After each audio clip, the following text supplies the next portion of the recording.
Hey everyone, I'm Armor Gaming, welcome back to the channel and welcome to Monster Legends. Welcome to an exclusive first look at the brand new Earth Cosmic Monster, Tesakuiper. This monster was given to me by Social Point for the sole purpose of an exclusive first look. They gave me enough food to feed this monster all the way to level 150, enough cells to rank this monster rank 5, and any gems I use will be reimbursed for the purpose of this video. Now Tesakuiper, oh, we got a cutscene ultimate, very nice. Now Tesakuiper is actually the cosmic version of Tessaday, who was the legendary monster that was actually Voltix's nemesis, so I wonder if we're going to be seeing a Cosmic Voltic one of these days. I mean, you can kind of argue that we already have a Cosmic Voltic, but she doesn't count. Steamwrath is a magic monster. We want an actual Cosmic Voltic, which I think we'll definitely see in this year, just considering we already have a monster that can attack forever. With that being said, for years, Tessaday fought to outshine his former friend Voltic. Quick backstory for those of you that don't know, even though Voltic is a quote-unquote good guy, he actually backstabbed his best friend Tessaday. If you look through the lore, you'll find out that Voltic actually backstabbed his best friend, and that's why Tessaday now wants to outshine his friend. Or ex-friend, I guess. But even if he got a good reputation, he never got close to Voltic's level of popularity. Now, however, things may change. His soily flesh has absorbed a lot of stardust and he's become someone different, a cosmic version of himself, Tesakuiper. Alright, Tesakuiper, let's see what you have. The power stat is 7744. This is 8th in terms of stats. A lot of monsters have this power stat, so it's nothing too spectacular. The life stat is 69971, which is on the lower end. It's tied with monsters like Laser Beam, 2099, Roddy, Leaderless, Kaguya, Spawny, and Henrich. I always say anything under 70k is considered low. The speed stat is 5841, which is right around average for cosmic monsters. A lot of monsters have this speed stat, so stats-wise, there's nothing too interesting about this monster. In terms of the trait, this monster has Hardened, and then it upgrades to Tough. And then you have Thunder Immunity. Gains immunity to thunder damage at the start of the battle. Honestly, of all the monsters I've seen, I am not a fan of this monster in terms of the trait or anything. Or the stats, right? So, Hardened, which upgrades to Tough. We've seen some monsters in Season 7 that have Tough from the get-go, or that have Hardened and then something else, like an immune to stun or something helpful. Thunder Immunity, I don't think is helpful. Anytime I think of Thunder attackers, no one comes to mind. And yes, I know Iguanazar exists, but honestly, I have never ever seen him. Even in wars where he's allowed to be placed on defense, you hardly ever see him. So, right now, I don't think it's anything too spectacular. If we see a Cosmic Voltic, then that Thunder Immunity will come in handy. But for now, I think he's a little lacking in the trait category, and the stats are meh, so we'll have to see what his skills can actually do. The first skill we have is Vengeance Completed, which deals moderate earth damage to an enemy and applies Quicksand. I do gotta say, I like that it is a 0 cooldown Quicksand skill, dealing moderate earth damage. We have Cosmic Tricks, which deals low earth damage and applies Bleed. So we have Quicksand and we have Bleed, and this is spammable. This might be useful depending on what relics you can put on this monster. We have Methane Fist, which applies a random Torture to an enemy monster, 1 turn cooldown, no damage output. We have Kuiper Resistance, which applies Thunder Immunity and Precision to itself. Okay, let's see. So if you lose your immunity to Thunder, you could reapply it. We have Sisum in Instigator, deals low earth damage to an enemy, applies Quicksand to an enemy, gives 1 extra turn. Ah, that is, I remember that from Tessaday. Extra turn Quicksand skill, so this can be useful to apply multiple dots.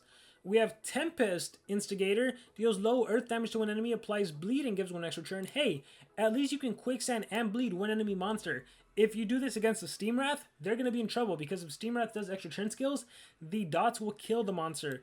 Even against the Vampirastro, you can apply Quicksand. I think she's immune to Bleed. I think she has Abomination, so that won't help. But against an extra turner, this could really help out. Also, the Bleed reduces damage output by 20%, so that could help out. We have Sand Cyclone, which deals moderate earth damage and Quicksands everyone. And then we have Ammonia Burst, which is a random Torture. So, let me see. I think it goes without saying you run the extra turn skills. So, oh wait, this has a 1 turn cooldown. Ah, so this is actually a little better. So on a 1 turn cooldown, you're going to be able to probably cycle 4 skills. Oh, they both have a 1 turn cooldown. Oh, this is a lot better, but the stamina cost is high.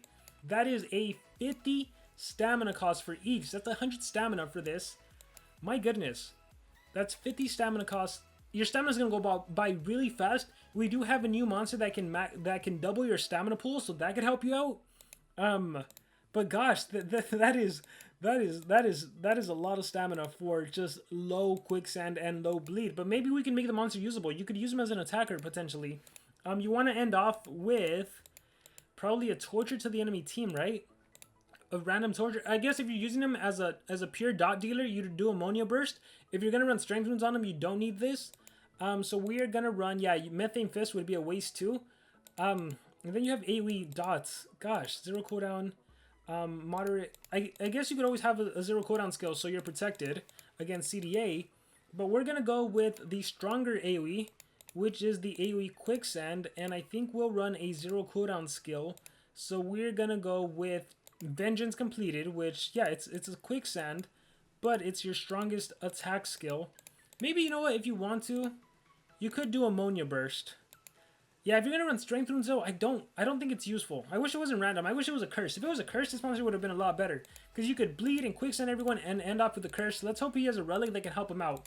Okay, fortunately he could hold the Jastar Mask, so this could help him. Every time you attack someone, you're gonna recover stamina. And then you have a trap, so you can actually drain enemy stamina with the Nabuline's trap.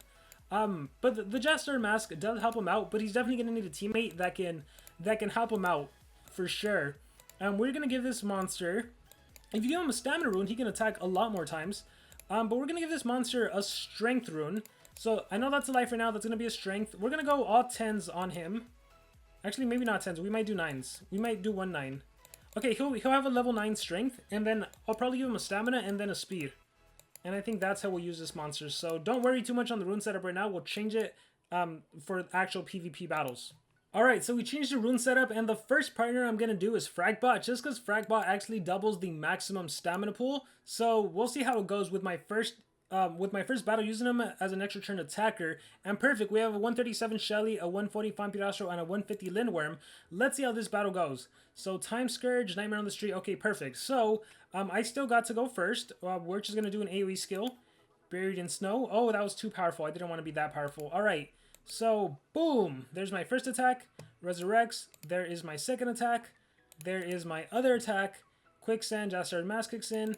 Here is my Instigator, Nabuline's Trapped. Here is Instigator again, Nabuline's Trap. And then here's Instigator again. And yeah, you basically just attack until you run out of stamina. So, once again, the Jastar Mask actually recovering stamina, so it's really nice. It's pretty nice. Here, we are going to call it a day with that one. So, pretty straightforward monster. If you give him the chance to attack, he's not as frightening as Steam Wrath, but depending how you rune him, he could be, right? For example, if you can do 2 stamina and a single strength and turn transfer into him, that'll work out too. Alright, let's click fight. We're just going to recharge with Fragbot so he doesn't deal any damage, and let's go. So there's Instigator number 1, Jastar's Mask kicks in. Here's Tempest, and then here's the other one, and then Tempest again. And you just keep going back and forth, back and forth, back and forth. Get rid of the Megaton monster. Will we be able to? Maybe not. We'll see. Remember, every single attack is 49 stamina. 49 stamina. That's so expensive. Alright, we're getting close. Alright, so yes, we killed him. And the cool thing about holding the mask is then when you target whoever you're going to target, you recover stamina. You recover 225. I do believe I have it maxed out. Maybe I need a few more levels to max it out. So I can attack this monster. Boom, perfect. The dots will kill him, so no need to attack him anymore. Target this monster now. Unfortunately, she's Earth, so it's going to take a little more power, but at least I can apply dots. So we got the Quicksand, and we got the Bleed. So now the cool thing is, actually, what I really like about this monster applying those dots is now, instead of killing Tabor and having Tabor res, let's say I just recharge, Tabor goes, oh, it didn't have revival. If it would have died, well then, it would have lost its churn because it died with the dot. So it's kind of cool how you can manipulate the churn order with that combo. Again, I'm running Fragbot since I doubled the maximum stamina pool at the start of the battle for 3 turns. So that just helps with the stamina. Alright, this is a tanky Daedalus, and it's Earth on Earth damage, so this is kind of perfect. We'll recharge. Alright, here's Instigator number 1, Jazz Mask, Instigator number 2, Instigator number 3, number 4, number 5, number 6. I gotta say, I like the attack animations. Alright, what are we at? Number 6, number 7, number 8, number 9. But man, against like a Shelly that can do the Wangzhou shield and drain 300% of your stamina, or 300 stamina points, yeah, you're gonna suffer greatly. But yeah, when you can do the mask and activate it and recover stamina, you're free to go and you're free to attack what feels like forever. There's Jazz Mask, here's Instigator, here's Instigator again, here's Instigator again, and then we'll call it a day. I think we'll do 1 or 2 more attacks. It's always fun doing an extra turner. If you can, I think for specific wars, depending how you run this monster, you could almost use it like a Steam Wrath, but you do definitely got to watch out for Stamina Draining Relics. Here's a good example. We have Eeltron's Mask, we have Pump Seed Staff, and we have Fairy Mask is not a problem, but those other relics are a huge problem. Watch. I'll do this. Bam. Jastar's Mask, and then Pump Seed Staff. Lost a bunch of stamina. We'll attack this monster, Eeltron's Mask. Bam! Lost a bunch of stamina. Now, of course, Frackbot is really helping me out right now with this initial stamina drain, because if not, I would have lost. I would have lost a lot. Yoltron's mask again, like already down to 444. All right, but the good thing is, once again, having that Jastar's mask attack this monster. Hey, my stamina's back to normal, essentially. Out of curiosity, ammonia burst. I want to see what it does, but here, let's see. Do you have revival? No revival. All right, let's just finish you off then. Or no, let's not finish you off. Let's do ammonia burst. So I'm curious. Random dots. So I saw a drowned somewhere. And I don't know what I saw on Tabora and Simus before it got cleansed. But yeah, this monster, it's straightforward. He's an attacker. The one turn cooldown is nice. And that's mostly what you're going to be doing with this monster if you wanted to. You could just run him as a team speed and just use him for the dots. And that's kind of it. But I think it makes more sense to run a single strength on him and rely on the dots. Or if you, like I said, if you can churn transfer into him. So let's say I go with, we won't do Frackbot. Let's say you go with the Lindworm. Let me borrow that level 10 strength rune, for example. Alright, we'll do that. And let's say you go with the Lindworm. It's really going to depend what opponents I face. We'll give them the 2 strength runes. And we'll see what kind of damage I can do with just a single stamina. So we'll click fight. And it'll be just immediate turn transfer and have them attack. So bomb beta. Okay, I can deal with the 130 bomb beta. That's no problem. So sequence bend immediately into my monster. And then boom. Attack number 1. Attack number 2. Attack number 3. If this was a 150 bomb beta, it'd be a different story. It'd be a way different story.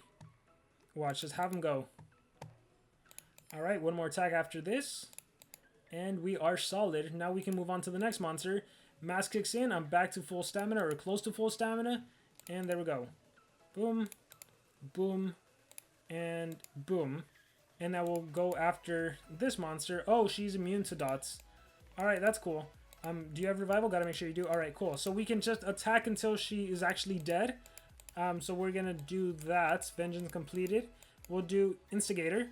And then I could even do Burst if I needed an extra dot. Hopefully lands.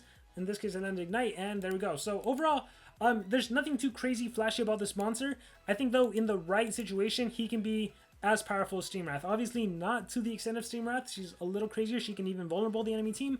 But having the ability to actually apply a dot, bleeding and quicksand, and killing the enemy so that they die and then they resurrect and skip their turn, that can be pretty useful. So overall, I actually like the monster. Season 7 so far has been pretty good. I pretty much like all the monsters. But now I want to hear from all of you guys. Let me know in the comments below. What do you guys think about Tesakuiper? Any now thoughts? Anything you want me to test out? Let me know in the comments below. Thank you very much, and remember to subscribe.